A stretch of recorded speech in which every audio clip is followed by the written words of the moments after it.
বন্যেরা বনে সুন্দর, শিশুরা মাতৃকোলে, টিকটকাররা টিকটকে সুন্দর, প্রিন্স মামুন এখন তার বইয়ের কোলে। না ভাই, আপনারা আসবেন না। আপনারা জানেন তো টিকটকার মানেই আর তাদের মধ্যে কিছু টিকটকার আছে, তাদের নিকনেমের আগে প্রিন্স, নবাব, শাহজাদা, কিউট, জাতিগ্রাস কত বালসর লাগায়, কিন্তু তাদের বংশে কেউ এইসব ছিল কিনা আমি জানি না।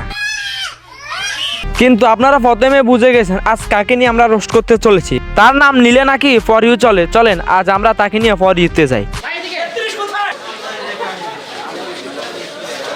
এটা পরিবারের সম্মতিতেই আমরা থেকেছি। কমিটমেন্ট না থাকলে কিন্তু এই মামলাটাও আসতো না। মামলার সাথে দেখা করতেই চাই না ভাই, আমি এটা মানতে পারছি না। যার নাম নিয়ে আমরা ফর ইউতে চলি, সে সাহিব খানের পরে পোস্টটা নেবে, তাকে কিভাবে এই মিথ্যা মামলা দেওয়া যায়? যেসব পাবলিক এই কথা বলে তারা হলো কারণ কোন সুস্থ মানুষ এইসব কথা বলবে না। আপনারা একটা কথা ভাবেন, একটা ছেলে আর একটা মেয়ে বিয়ে না করে থাকলে সেটাকে তো অবৈধ বলা হয়, কিন্তু প্রিন্স মামুন আর লাইলা 3 বছর ধরে বিবাহিত না করে তারা একসাথে থেকেছে। প্রিন্স মামুনও স্বার্থের জন্য ছিল, লাইলাও স্বার্থের জন্য ছিল। যদি স্বার্থ ছাড়া থাকতো তাহলে তারা অনেক দিন আগে ছেড়ে চলে যেত।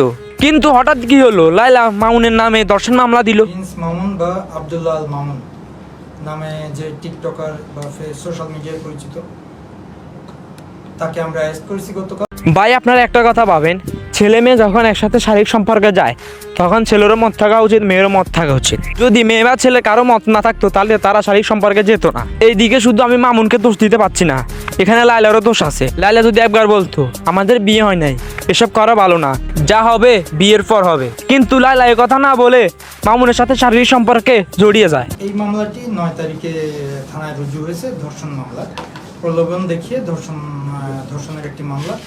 লাইলা মামুনকে অনেক ভালোবাসে, কারণ লাইলাকে এতবার মারার পরও সে মামুনের কাছে বারবার ফিরে যায়। আর এইদিকে মামুন তার স্বার্থের জন্য লাইলাকে বিয়ের প্রবণতা দেখায়, তখন লাইলাও রাজি হয়ে যায়। তারপর লাইলা মামুনকে বিয়ের জন্য চাপ দেয়, কিন্তু মামুন বিয়ে করতে চায় না। তখন লাইলা ভেবেছে শারীরিক সম্পর্কে জড়িয়ে গেলে সে আমাকে একদিন বিয়ে করবে, কিন্তু তবুও লাইলাকে মামুন বিয়ে করতে চাচ্ছে না। তখন লাইলাও কষ্ট পেয়ে পুলিশ কেস করে দেয়। বিয়ের প্রলোভন ছিল, বিয়ের প্রলোভনের দেখায় ধর্ষণের বিষয়টা এখানে আসছে পরবর্তীতে, যার কারণে এটা নারী শিশু আইনের 9-1 ধারা এই মামলাটা রুজু হয়। মামুন যখন বস্তিতে ছিল তখন সেখান থেকে লাইলা মামুনকে উঠিয়ে রাজপ্রাসাদে আনার পর তাকে মায়ের মতো সযত্নে বড় করে। বড় হওয়ার পর মার থেকে বাড়ি গাড়ি সব নিতে চায়। যখন মা এগুলো না দেয় তখন মাকে ইচ্ছা তরফে কিলায়। তখন তার মা যেখানে কিলাইছিল সেখানে গিয়ে সে লাইভ করে। লাইভ করার পর কিছুদিন পরে দেখি তাদের তামাশা শেষ। আর তামাশা করতে করতে লাইলা এবার সিরিয়াসলি দিল ধর্ষণ মামলা। তারপর তাকে 7 দিনের রিমান্ড দেওয়া হয় কুমিল্লা জেলা পুলিশের সহায়তায়, আর আমরা 7 দিনের রিমান্ডের প্রেয়ার দিচ্ছি। চলেন এই ব্যাপারে মামুনের মা কি বলে আমরা শুনে আসি। শিশু অপহরণের মামলা আমি নিজে মা হয়ে দিতে পারতাম।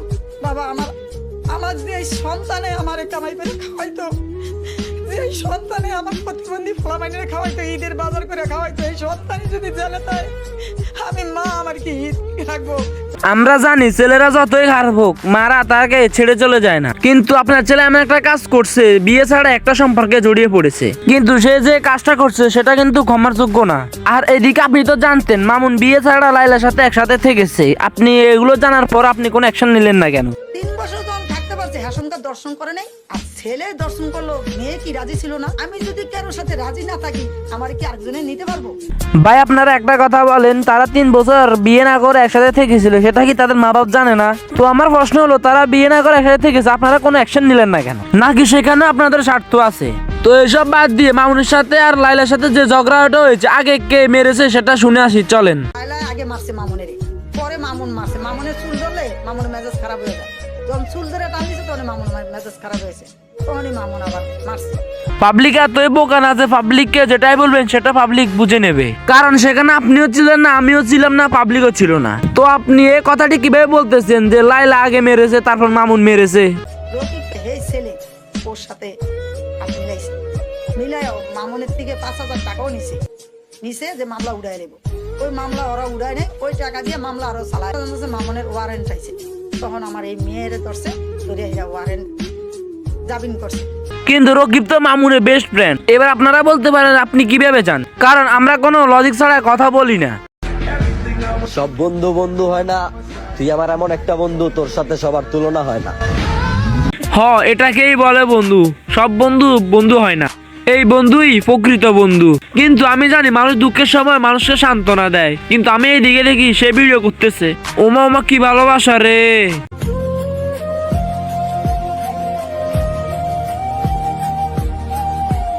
বাংলাদেশে টিকটক অ্যাপ এসে মানুষকে এলোমেলো করে দিছে, কারণ মানুষ যেখানে আহত বা অ্যাক্সিডেন্ট হয়েছে সেখানে তাদেরকে হেল্প না করে তারা ভিডিও করে, সেটা আবার টিকটকে ছাড়ে।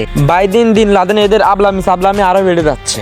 বুঝলাম প্রিন্স মামুন লাইলাকে দর্শন করছে, সেটা নিয়ে এত তর্ক বিতর্ক করার তো কিছু নেই। তোমরা নিজের ভাত খেয়ে অন্যের কেন গুনগান গাবে, নিজের গুণের গান নিজে গাও। কিছু কিছু পাবলিক আছে তাদের পিছনে বদনামা করে, আবার তাদের সামনে সাধুও সাজে। তো তাদের সামনে সাধুও সাজার দরকার নাই, তাদের পিছনে বদনাম করার দরকার নাই। তোমরা তাদের কাছ থেকে সরে যাও, তাহলে তো তারা নিচে নামে যাবে। আর বাকি প্রিন্স মামুন আর লাইলার কথা, তারা তো অবৈধ মেলামেশা করছে। এখানে মামুনেরও দোষ আছে, লাইলারও দোষ আছে। শুধু একজনের দোষ করছে, একজন শাস্তি হবে, এটা কোনো উচিত না। শাস্তি ফেলে দুজন পাবে, না হলে কেউ পাবে না। কারণ অপরাধ একজন করায় দুজন মিলেও অপরাধ করছে। তো আমার একটাই অনুরোধ, তাদের দুইজনকে এমন একটা শাস্তি দেওয়া হোক যেন তারা এসব ভিডিও বা এসব কাজ জীবনে না করে। So bye brothers and sisters, video এই পর্যন্ত। ইউটিউব থেকে দেখলে সাবস্ক্রাইব করে দিবেন, ফেসবুক থেকে দেখলে লাইক ফলো শেয়ার করে দিবেন। তো আজকের জন্য গুড বাই, টাটা।